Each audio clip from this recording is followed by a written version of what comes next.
ਜੀ अस्सलाम वालेकुम वाला एग्रीकल्चर ਤੇ ਖੁਸ਼ ਆਮਦੀਦ ਕਹਿੰਦੇ ਜੀ ਸਾਰੇ ਭਰਾਵਾਂ ਨੂੰ। ਦੋਸਤੋ ਫਿਲਹਾਲ ਤੁਹਾਨੂੰ ਜਿਸ ਤਰ੍ਹਾਂ ਕਿ ਮਾਲੂਮ ਹੈ ਕਿ ਸੀਜ਼ਨ ਵਗੈਰਾ ਨਹੀਂ ਹੈ, ਯਾਨੀ ਕਿ ਖਾਦ ਦਾ ਇੰਨੀ ਜ਼ਰੂਰਤ ਨਹੀਂ ਹੈ ਜ਼ਿਮੀਂਦਾਰ ਨੂੰ ਫਿਲਹਾਲ।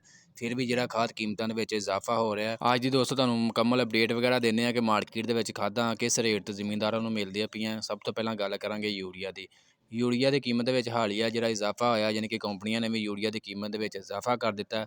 ਉਹਦੇ ਬਾਅਦ ਜਿਹੜਾ ਮਾਰਕੀਟ ਦੇ ਵਿੱਚ ਯੂਰੀਆ ਦਾ 50 ਕੇਜੀ ਦਾ ਬੈਗ ਜਿਹੜਾ ਤਕਰੀਬਨ 5,400 ਰੁਪਏ ਤੋਂ ਲੈ ਕੇ 6,200 ਰੁਪਏ ਤੱਕ ਮਿਲਣ ਡਿਆ ਯੂਰੀਆ ਦਾ 50 ਕੇਜੀ ਦਾ ਬੈਗ।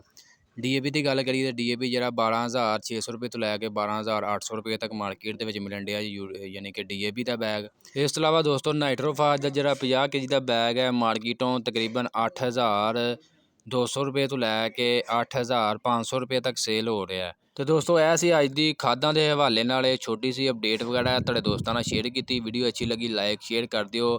ਗੰਦਮ ਦੇ ਹਵਾਲੇ ਨਾਲ ਐਗਰੀਕਲਚਰ ਦੇ ਹਵਾਲੇ ਨਾਲ ਹਰ ਕਿਸਮ ਦੀ ਅਪਡੇਟ ਲਈ ਸਾਡੇ YouTube ਚੈਨਲ ਨੂੰ ਲਾਜ਼ਮੀ ਸਬਸਕ੍ਰਾਈਬ ਕਰ ਲਓ ਜੀ।